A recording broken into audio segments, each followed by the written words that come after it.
annales akashiques, entrer en connexion avec nos chers disparus. Comment les annales akashiques peuvent nous aider à résoudre les problématiques de deuil, à apaiser la peine et à dire les derniers mots qui n'ont pas été prononcés? Eh bien, c'est ce que nous allons voir dans cette vidéo maintenant. Régulièrement, lorsque je reçois des personnes pour une consultation annale akashique, eh bien, il y a des deuils qui ne sont pas faits. Il y a des deuils qui restent en suspens. Il y a des deuils où la personne me dit, eh bien, voilà, j'étais loin à cause de mon travail et j'ai pas pu venir être présente au dernier moment de ma tante, de ma mère, de mon père, de mon cousin, de mon oncle. J'ai pas pu venir à la clinique parce que j'ai pas réalisé que c'était la fin. J'ai pas pu lui dire à quel point je l'aimais. Nous ne nous sommes pas dit les mots de leur voix. Et ça, c'est quelque chose qui reste coincé. C'est un espèce de regret qui rajoute à la peine de la personne. C'est-à-dire qu'il y a non seulement la peine du décès, il y a la peine du deuil. Hein. Le deuil se fait en plusieurs étapes, en plusieurs strates, mais il y a aussi cette peine de ces mots qui n'ont pas été dits, qui n'ont pas été prononcés. Elle est décédée, j'étais loin. Vous vous rendez compte, j'étais même pas là. Elle a vécu ce qu'elle avait de plus important, après tout ce qu'elle m'a donné, et moi, je n'étais pas là. Voilà ce que j'entends. Cette culpabilité énorme que les vivants portent, alors que les morts, en fait, ils savent à quel point on les a aimés et à quel point on les aime encore. Et quand on rencontre des âmes dans les akashas, tout ce qu'ils disent, c'est « mais c'est oublié tout ça. C'est pas un problème. Moi, je vois ton amour pour moi. Je vois ce que tu as dans ton cœur pour moi. Alors, viens entrer en contact avec moi. » Et puis, dans cette strate des akashas, eh bien, viens dire les mots de leur voix. On va se rencontrer et on va dire les mots de leur voix. Donc, dans les annales akashiques, eh bien, il y a une zone qui est paisible, une zone de repos, une zone fleurie, il y a des fleurs, où c'est un petit peu comme un jardin. C'est le temps du repos, c'est le temps du contact. Alors, quelle est la différence entre discuter avec un disparu dans l'en-bas, lorsqu'on a affaire à certains médiums qui font le contact, et puis les annales akashiques? Eh bien, les annales akashiques, on est déjà monté sur un niveau de l'âme. C'est-à-dire, on ne discute pas avec la réalité de la personne, on discute avec sa subtilité. On discute avec ce qu'elle a de plus subtil, de plus évanescent. Il y a quelque chose de sacré qui est passé dans l'entre-deux-vie. Les annales akashiques, c'est aussi l'entre-deux-vie. C'est là où nous allons aller lorsque nous n'aurons plus notre vêtement de chair, lorsque nous n'aurons plus notre corporalité. Alors, bien sûr, il n'y a pas que la bibliothèque. Les akashiques, il y a beaucoup plus que la bibliothèque. Il y a différentes zones, il y a différentes salles qu'on peut explorer à loisir, qui sont ouvertes ou pas par les maîtres en fonction de notre propre avancement en tant qu'explorateur des akashiques. Mais il y a une zone où il est possible, pendant quelques minutes, de faire un contact avec nos chers disparus, d'envoyer de l'amour, de recevoir de l'amour, de recevoir de la bienveillance. Et à ce moment-là, eh bien, un contact se noue, un contact se fait. Il y a quelque chose d'un apaisement qui va se passer. Les annales akashiques, pour rentrer dedans, pour aller à la rencontre de ce contact avec nos chers disparus, se fait par ce qu'on appelle du rêve éveillé. C'est une méditation guidée, c'est une forme d'hypnose légère où on va descendre en état-theta, et dans cet état-theta, on va pouvoir entrer en connexion avec le subtil. Ce n'est donc pas un état normal, c'est un état subliminal de connexion que connaissent parfaitement les chamans, tous les grands initiés, puisque c'est dans cet état-là qu'on va pouvoir entrer en connexion avec des âmes qui ne sont plus incarnées. Donc, une fois qu'on est dans les annales akashiques, il y a une procédure, il y a un protocole. Hein, je propose à la personne d'aller dans cette zone de repos et on va appeler la personne qui va venir. Alors, pour moi, c'est assez facile d'appeler les défunts pour qu'ils viennent parce que j'ai été pendant très longtemps et je suis encore passeur d'âme. Donc, j'ai une connexion, tous les passages d'âme que j'ai fait pas mal de passages d'âme, en particulier collectifs. Donc, les âmes me connaissent. Elles savent qui je suis, elles ont confiance. Hein. J'ai un label de confiance. Donc, en général, quand j'appelle une âme, elle sait qu'il y a beaucoup de bienveillance de ma part. Donc, les âmes viennent. Elles viennent facilement. Par contre, les âmes ont souvent du mal à se densifier. Donc, il leur faut souvent quelques instants en disant « je suis là », mais ça me demande un effort pour être dans une situation de communiquer avec. Donc, il y a des âmes qui apparaissent, par exemple, voilées, il y a un voile hein, sur le visage, et puis d'autres sont beaucoup plus évidentes. Alors, il m'arrive vraiment de voir les âmes. Je me souviens avoir fait un contact comme ça avec un défunt. La personne était très triste parce que c'était sa marraine et elle n'était pas là quand cette personne est décédée. Et alors, j'ai vu arriver une dame très volubile, très joyeuse, habillée en jaune, avec un grand chapeau, des bijoux, très, très heureuse, très extravertie, une femme qui avait beaucoup d'élégance, beaucoup de charisme, très intelligente, qui aimait parler de littérature, d'art, de musique, de peinture, qui adorait les musées, et elle s'est complètement dévoilée à moi. Ça a été incroyable, et j'ai complètement canalisé le message de cette personne, de cette âme que j'ai donné à sa filleule, qui était très touchée, qui m'a dit « oui, je la vois, je suis connectée avec elle ». Donc, elles se sont prises dans les bras. Ça a été un moment très émouvant, un moment d'émotion intense. C'est-à-dire quand les personnes vivent ça, il y a un avant, il y a un après. Ça permet véritablement de faire le travail de deuil et d'enclencher quelque chose qui va se débloquer aussi bien dans l'en haut que dans l'en bas. Les âmes, elles sentent quand les personnes qu'elles ont aimées sont bloquées par le deuil. Hein. Il y a quelque chose de leur avancement qui est bloqué. Et quand on débloque au niveau du deuil, eh bien, les âmes avancent plus vite et les vivants avancent plus vite. Ils savent qu'ils sont séparés pendant un temps, qui est l'âme, elle est partie sur un autre niveau, mais eux continuent leur vie et un jour, ils seront réunis parce qu'ils appartiennent de toute façon à la même famille d'âmes.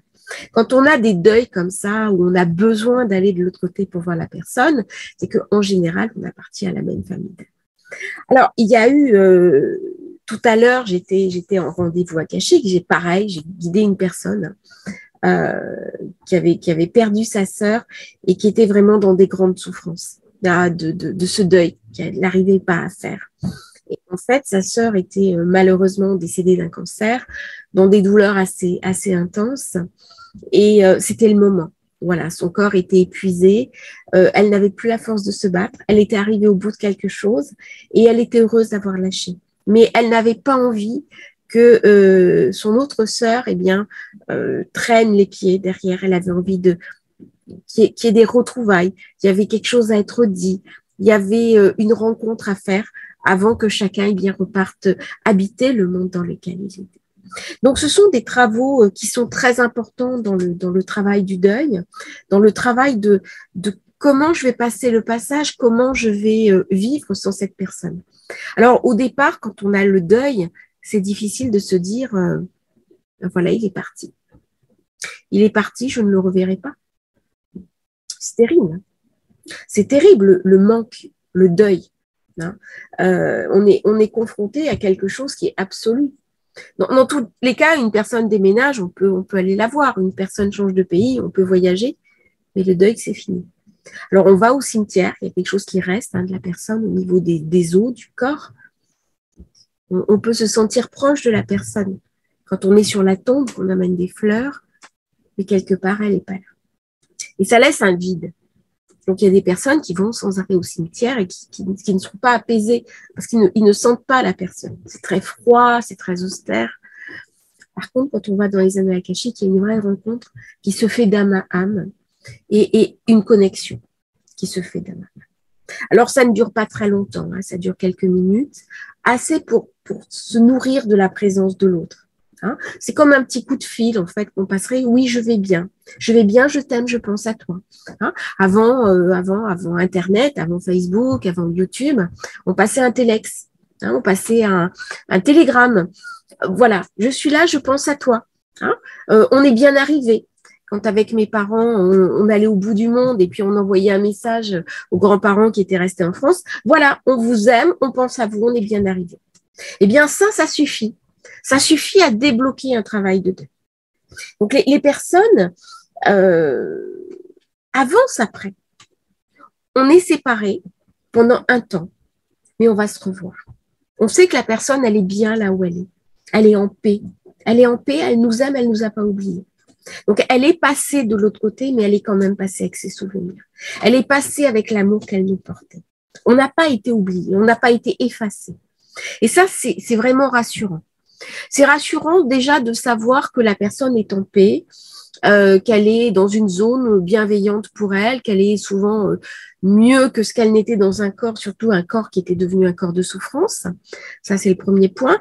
Deuxième point, elle est passée avec ses souvenirs. Elle ne nous a pas oubliés. Hein. Si on passe à notre côté, à nouveau, lorsqu'on va passer nous aussi de l'autre côté, eh bien, on va retrouver la personne. On va pouvoir se reconnecter. Les souvenirs n'ont pas été perdus. Les souvenirs ne sont pas perdus au départ, quand on quitte le corps. C'est quand on va se réincarner que là, il y a malheureusement le voile de l'oubli. Mais c'est géré différemment. On peut très bien se retrouver réincarné dans des incarnations proches, dans la même famille, dans un voisinage similaire, dans des expériences similaires. Donc, tout n'est pas perdu. Hein. Ça, c'est le deuxième point. Le troisième point, c'est les mots de l'oubli, les mots des excuses, le mot du pardon. J'étais pas là quand t'es parti. Mais c'est terrible quand vous avez une personne qui va dire, mais j'ai une personne, par exemple, son enfant était malade. Elle avait un tout petit enfant, oui, il a une gastro, je l'ai amené chez le pédiatre. Bon, bah écoute, grand-mère, là c'est trop compliqué, hein, j'ai mon travail, j'ai le petit, j'ai les courses, le mari qui rentre tard du travail. Bon, bah écoute, on amène le petit chez le pédiatre, et puis bah demain on vient te voir. Oui, c'est promis, demain on vient te voir. Puis malheureusement, la grand-mère, elle meurt dans la nuit. Oh, alors là, mais pourquoi? Pourquoi j'ai pas senti qu'elle allait mourir? Pourquoi je me suis laissée entraîner dans la vie? Mais parce que c'est la vie. Et parce que la vie, on est toujours persuadé qu'on a le temps. Et quand la mort, elle frappe, eh bien, c'est le couperet. Et on s'en veut. On s'en veut des mots qui n'ont pas été prononcés, du dernier geste qui n'a pas été posé, de la personne qui va me dire « Oui, mais elle est morte sans moi ». Mais quand on meurt, on est toujours seul. C'est comme quand on est, on nous accueille à la naissance. Eh bien, là, c'est pareil. On nous accueille, mais de l'autre côté. Mais pour la mort, on est toujours seul. Et donc, quand on va poser les mots du pardon, hein, de dire « Ben ouais, je m'excuse ». Le petit était malade, j'ai été débordée, j'ai pas compris. Je pensais que j'avais quelques jours pour venir te voir. Ben l'âme, elle sait. Elle est au courant de tout ça. L'âme, elle s'est reconnectée avec son propre amour. Elle sent votre amour. C'est ça que vous pouvez amener comme un cadeau. Hein, c'est les fleurs de l'âme. C'est l'amour que vous lui portez. Et là, qu'est-ce qui va se passer? Eh bien, l'âme, elle va vous envoyer tout son amour.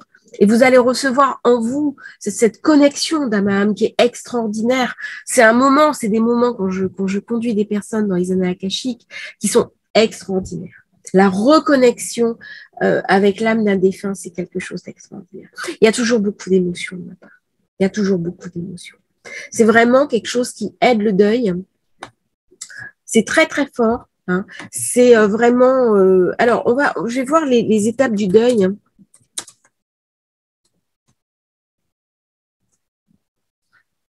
Quand on perd... voilà, donc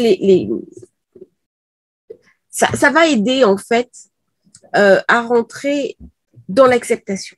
C'est-à-dire les 5 étapes du deuil. Tout le monde passe par ces 5 étapes. Il y a des situations où ça va plus facilement vers l'acceptation, quand c'est par exemple une personne très âgée, quand c'est dans la logique des choses. Alors c'est triste, hein, quand on perd, moi j'ai perdu mon père il y a 1 an, ouais c'est ça, il y a à peu près 1 an et demi, j'ai été dans la peine, mais bon, il avait très bien vécu sa vie, il avait été très heureux, il avait 92 ans, bah forcément, il y a l'acceptation. Hein. Bon, en plus, je suis quelqu'un de foi. Donc, très rapidement, je me suis connectée avec l'âme. Chez moi, ces étapes du deuil n'ont pas été exactement comme tout le monde. En plus, mon père est décédé dans des circonstances très particulières, c'est-à-dire je l'avais eu 2 jours avant au téléphone. Il était très en colère. Il commençait un peu à perdre la tête et il avait été très dur avec moi au téléphone. Et donc j'ai essayé le lendemain, je ne l'ai pas appelé. Et le surlendemain, j'ai passé un coup de fil et il y avait un médecin avec lui qui m'a dit, je vous pose votre papa. Et on a eu un échange qui a été extraordinaire à ce moment-là. C'est le dernier appel que j'ai eu avec mon papa. Et c'est comme s'il savait qu'il allait mourir. Et il ne m'a donné que du bon. Donc, il y a eu un message, j'ai envie de dire pré-mortem, hein, puisque mon papa est décédé dans la nuit, qui a été extraordinaire. Ça, c'est un vrai cadeau de la vie. Donc, ça m'a évité, en fait, les 5 étapes du deuil. Mais c'est arrivé, il n'y avait pas de regret. Tout était parfait, tout était à sa place. Et en plus, c'était à l'époque du confinement en France. Moi, à cette époque-là, j'étais en Sicile. Donc, j'avais amené mon voilier en Sicile. Et je suis rentrée donc 2 novembre, puisque c'est mon anniversaire. Je suis née le jour de la fête des morts. Donc, ça explique aussi peut-être cette connexion avec les morts, qui est très facile chez moi. C'est vrai que c'est mon côté chamanique. Je suis aussi chamane héréditaire. Et cette connexion avec les morts, elle est très facile. Donc, j'avais laissé mon voilier en Sicile et mon mari m'avait acheté un ordinateur. Et c'était très difficile de faire venir l'ordinateur en Sicile. Je me suis dit, bon, bah, je viens en France le chercher. J'avais trouvé un billet vraiment pas cher. Donc, j'arrive, je fête mon anniversaire avec mon époux. Et à ce moment-là, la France se reconfine. Et j'hésite en disant, oh là là, je vais repartir en Sicile. J'avais mon billet retour, mais mon mari va rester tout seul confiné. Donc, j'ai dit, bah, écoute, je me confine avec toi, je reste avec toi. Donc, on s'est confinés tous les deux ensemble. Et mon papa est mort l'avant-veille de la fin du confinement. Donc, il a été enterré. Les obsèques ont eu lieu la semaine qui suivait juste l'après-confinement. Donc, la famille a pu se réunir. Alors, j'ai plus beaucoup de relations avec les autres enfants de mon père. C'était un mariage successif. Eux ont été liés en France, moi en Nouvelle-Calédonie. Donc, on n'est pas très proches, on n'est pas très liés. Mais il y a eu des mots de l'apaisement. Hein? Alors, sinon, les 5 étapes du deuil, toujours difficile, hein, quand on perd une personne qui est proche, même si c'est une personne âgée, même si c'est un frère, une sœur, c'est très dur. C'est tout un pan de notre histoire qui part. C'est difficile, c'est douloureux. Et les 5 étapes du deuil, elles sont clairement identifiées. Le premier, c'est le déni. Je peux pas croire ce qui arrive, je peux pas croire qu'elle soit morte, je peux pas.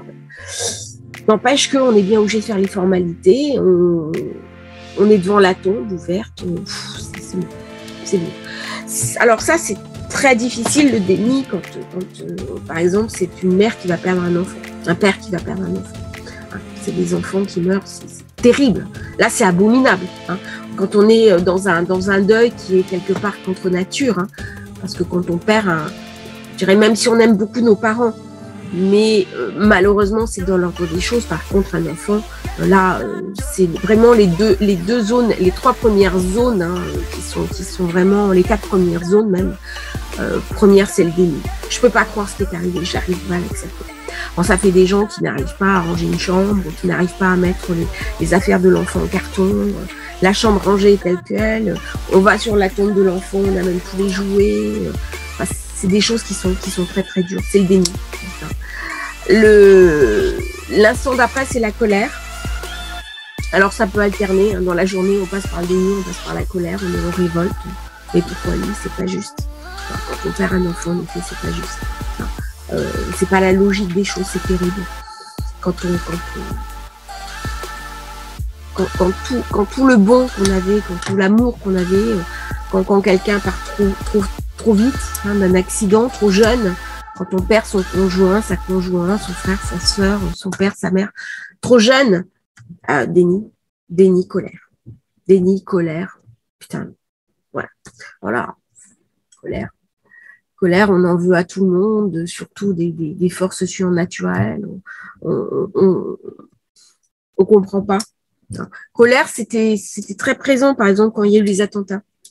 Beaucoup de colère, surtout quand c'est des actes violents, quand c'est des accidents de la route contre celui qui a commis l'acte, quand c'est un attentat contre la vie, contre les médecins.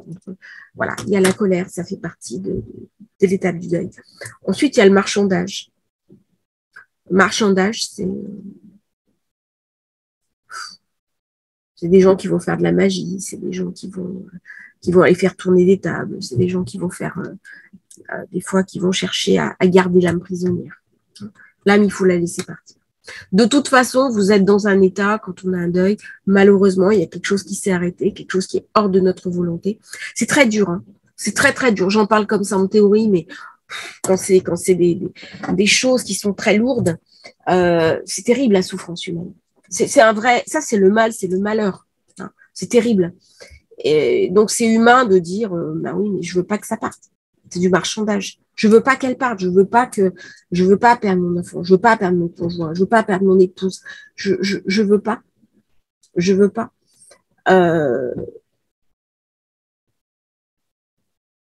J'ai une amie, par exemple, qui a perdu malheureusement son compagnon, accident de plongée. Il était plongeur professionnel, ils devaient aller plonger ensemble. Il allait, comment dirais-je, réparer des turbines et il y a eu un accident. Il en est décédé. C'est terrible. C'est terrible. Pendant des années, elle a été dans une forme de marchandage. Elle n'était pas prête à le laisser partir. Voilà. C'est terrible, ça. Bon, maintenant, ça va mieux. On a fait des annales akashiques. Elle a réussi à s'apaiser par rapport à ça. Elle a réussi à passer à un niveau supérieur. Elle était dans le stade suivant, une forme de dépression larvée. Donc, derrière, oui, il y a l'état dépressif. On est abattu et on n'arrive plus à rien faire. C'est-à-dire qu'il n'y a plus d'avenir. C'est no future. Comment je peux envisager mon avenir sans cette personne? C'est très dur. Alors là, comment je peux envisager mon avenir sans cette personne? J'ai une femme, par exemple, qui me dit, mais le jour où je perds ma mère, je me mets dans le cercueil avec elle. On en a la akashique. Hein. Sa mère était vivante. Hein. Bah non. Votre mère, vous serez très triste le jour où vous allez la perdre.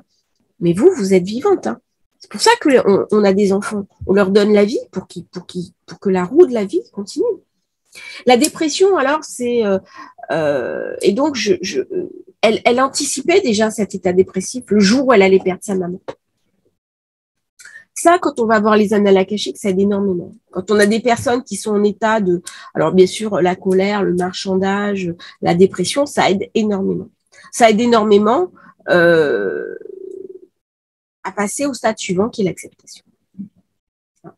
C'est le but des annales akashiques, c'est de sortir de l'état de dépression, de l'état d'abattement. C'est-à-dire, la personne est morte, une partie de ma vie est morte avec elle. Ben oui, une partie de votre vie est morte avec elle. Mais en même temps, votre vie n'est pas morte avec cette personne-là. Votre vie, elle continue, malheureusement. Alors, est-ce que la personne qui vous aimait, qui est décédée, aurait envie que vous viviez ça? C'est-à-dire, c'est la question que j'ai posée à cette femme qui m'a dit, le jour où ma mère meurt, je me mets dans la tombe avec elle. J'ai dit, mais est-ce que c'est ce que votre mère voudrait? Alors, la personne m'a dit, non, surtout pas. Faites-lui plaisir. Comment ça, faites-lui plaisir? Qu'est-ce qu'elle voudrait pour vous? Elle voudrait que je continue à vivre ma vie. Ok, le jour où votre maman va décéder, vous allez avoir beaucoup de peine, c'est normal, c'est légitime.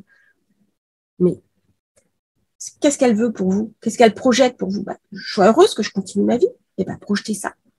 Rien que là, la personne, elle a compris ce qu'elle disait.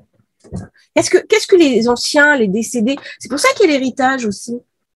C'est un cadeau, dire voilà, l'héritage, c'est pas que de l'argent.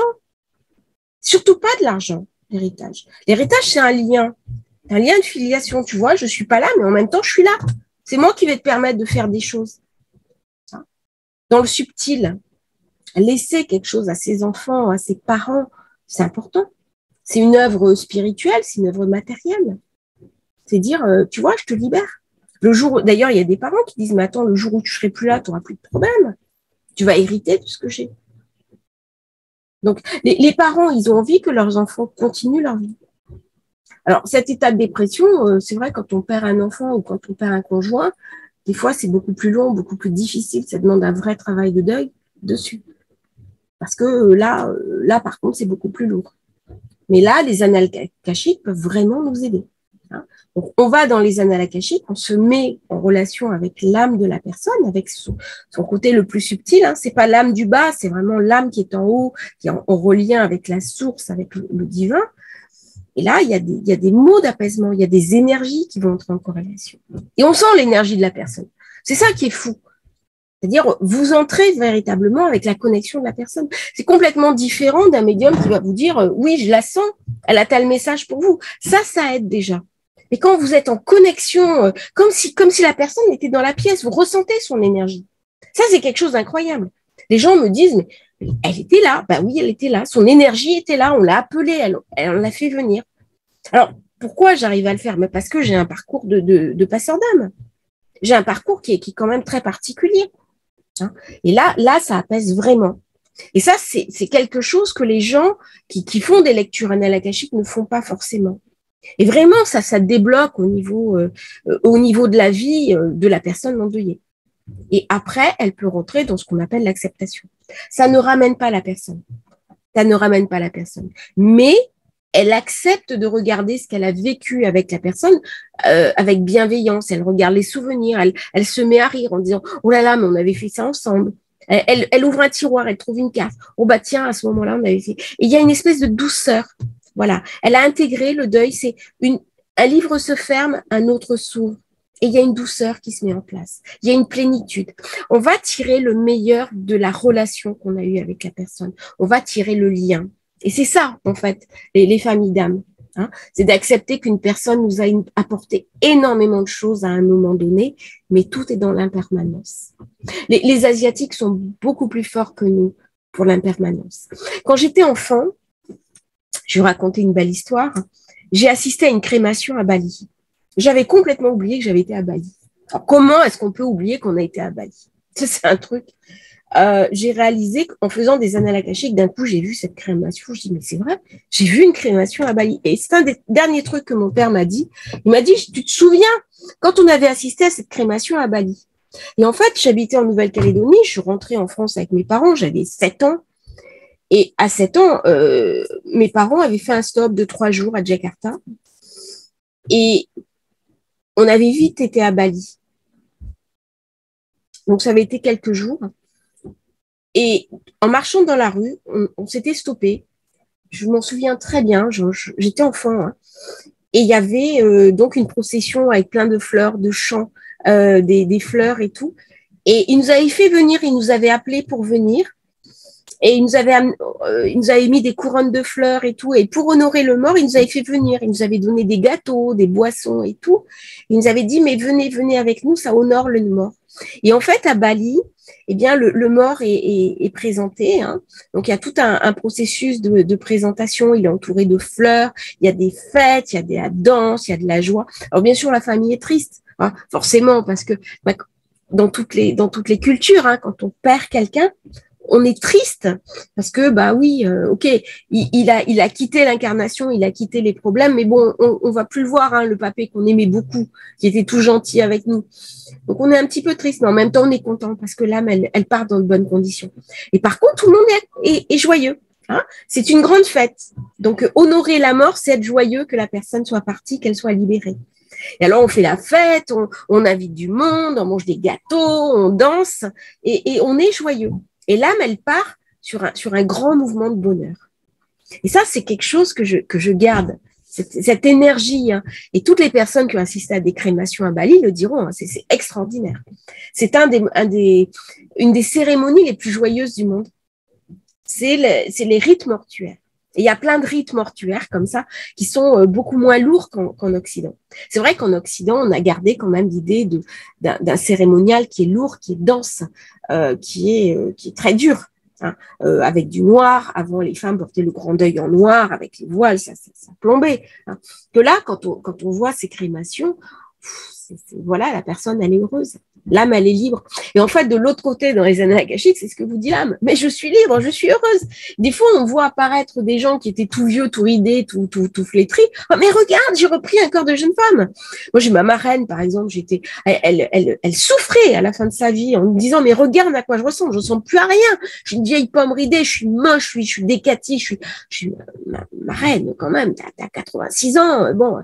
Et de l'autre côté, quand je suis allée la voir, mais regarde, je suis redevenue une jeune femme, regarde comme je suis belle, regarde comme je suis joyeuse. Elle était blonde, elle était éthérée, là j'en parle, je la sens, elle est à côté de moi. Il y a quelque chose de joyeux qui s'incarne. Hein, de l'âme qui va dire, mais regarde comment je suis. Alors, il y a des âmes qui gardent plus ou moins leur corporalité, puis il y en a qui changent complètement. Comme ma marraine, j'aurais pas reconnu si elle s'était pas présentée. Mais le lien, l'énergie, l'amour, hein, c'est-à-dire quand à l'époque elle était vivante, que j'étais assise dans la salle avec elle, bah, je sentais son énergie. Elle avait une énergie particulière. Et bah, quand cette jeune femme s'est présentée devant moi, qu'elle m'a dit, je suis ta marraine, j'étais un peu surprise. Mais l'énergie, c'était comme si elle était assise à côté de moi, c'était elle. Pour moi, il n'y avait pas de doute, c'était elle. Hein, et c'était vraiment pas une entité, parce qu'on était dans les annales akashiques. Dans les annales akashiques, il n'y a pas d'entité. Hein. Ce sont des âmes qui sont passées dans la lumière, dans le tunnel de lumière, qui ont été nettoyées par les guides de lumière, qui ont fait le passage, hein, et qui sont dans l'entre-deux-vie. Les annales akashiques, c'est l'entre-deux-vie, de toute façon. Hein, il y a la bibliothèque akashique, mais les archives, mais il y a aussi tous les akashiques, c'est vraiment la zone de l'entre-deux-vie.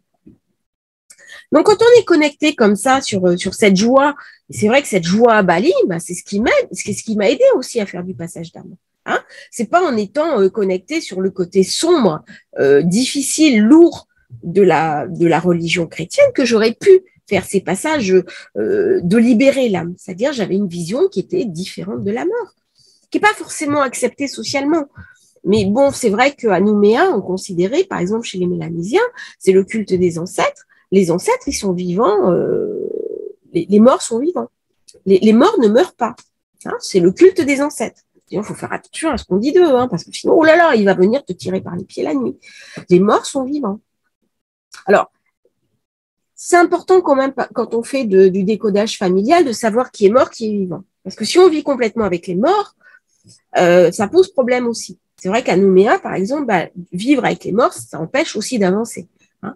Donc, quand on fait un arbre généalogique, quand on fait un décodage en décodage familial, c'est quelque chose que je fais aussi, c'est un service que je propose, eh bien, savoir qui est vivant, qui est mort. Puis des fois, on va ouvrir les tombes, on regarde ce qui est dedans. Et on trouve des charniers, on trouve des enfants qui étaient là et puis qu'on n'avait pas vus, des enfants qui ont été expulsés dans le ventre de la mère, des avortements, on trouve des secrets. Donc on ouvre les tombes, on regarde ce que ça raconte et puis à un moment donné, on ferme la tombe, on remet tout ça dans le sol, on enterre et puis on va dans les annales akashiques, on va nettoyer là. Donc on fait le travail dans l'en-bas, hein, des dessins hein, sous forme de comment dirais-je, de décodage familial. Et après, eh bien, on monte dans l'en haut et on va nettoyer dans les annales akashiques. Et là, on va se connecter. Hein. Alors, ce sont des connexions qui sont relativement courtes, qui durent quelques minutes, mais qui sont très imprégnantes. C'est-à-dire que les personnes, quand elles reviennent, elles quittent l'état θ, elles quittent l'état annales akashique, l'état de communication, le rêve éveillé, elles sont complètement changées. Elles ont vécu quelque chose, elles me le disent, elles sont une émotion incroyable. Elles me disent, oh, l'émotion, c'est incroyable. Eh bien oui, vous avez vécu quelque chose avec l'âme de votre sœur, de votre nièce, de votre tante, de votre père, de votre grand-père, de votre grand-mère, de votre... Et là, c'est fort. Franchement, c'est fort. Parce que la personne, elle est libérée d'un tout. C'est le but des annales akashiques. De toute façon, les annales akashiques, c'est ça. Hein. C'est aller chercher, dans les akashas, il y a une lumière dont on a besoin pour mieux vivre sa vie, pour mieux vivre ici et maintenant. Eh bien, c'est ça le but des annales akashiques. C'est de mieux vivre sa vie ici et maintenant. Voilà. Donc, si vous avez envie de découvrir un petit peu plus ces annales akashiques, bah, je vais vous mettre en bas comment me connecter, comment me contacter. Pour l'instant, le site est à l'arrêt. Je suis toujours sur le groupe Facebook Annales akashiques Famille d'âme, qui est assez important. Mon pseudo, c'est Nouméa de Malte. Je vais vous mettre le mail. Le site sera bientôt opérationnel. Mais comme je fais la formation là sur les protections annales akashiques, je peux pas tout faire. C'est vrai, quand on rentre, on a aussi besoin quand même de protection parce que entre le moment où on commence la méditation guidée et le moment où on est dans les annales akashiques, il faut que la personne soit en sécurité. Donc c'est moi qui fais les protocoles. La personne ne sent rien, elle ne voit rien, mais moi j'organise pour que la personne soit bien connectée avec l'âme du défunt et pas une entité qui viendrait prendre sa place. Hein. Donc ça, ce sont des protocoles que je maîtrise parfaitement. Il y a un certain nombre de vigilances à faire. Donc toutes ces vigilances, je maîtrise bien, j'enseigne ça. Il y a rien de, pour moi, il n'y a rien de particulier. On ne peut pas se tromper. C'est-à-dire qu'on est certain que c'est la personne. Ça peut pas être une entité qui se fait passer pour la personne. Non, parce qu'on met en place des protocoles et si c'est une entité, elle va partir. Elle ne restera pas. Donc c'est une zone qui est vraiment protégée avec les protections que j'apprends. Hein. Donc, vous avez toutes les descriptions en bas.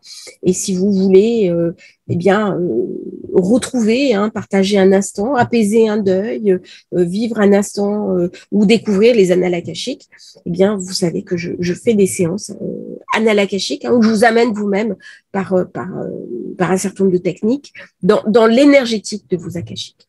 C'est pas uniquement une lecture que je vais vous donner, c'est vraiment on rentre ensemble dans vos annales akashiques et on va dénouer des karmas, on va apaiser des consciences, on va nettoyer des mémoires de deuil, connecter avec nos chers disparus et puis ramener de la lumière que vous allez utiliser directement dans votre vie de tous les jours. Voilà.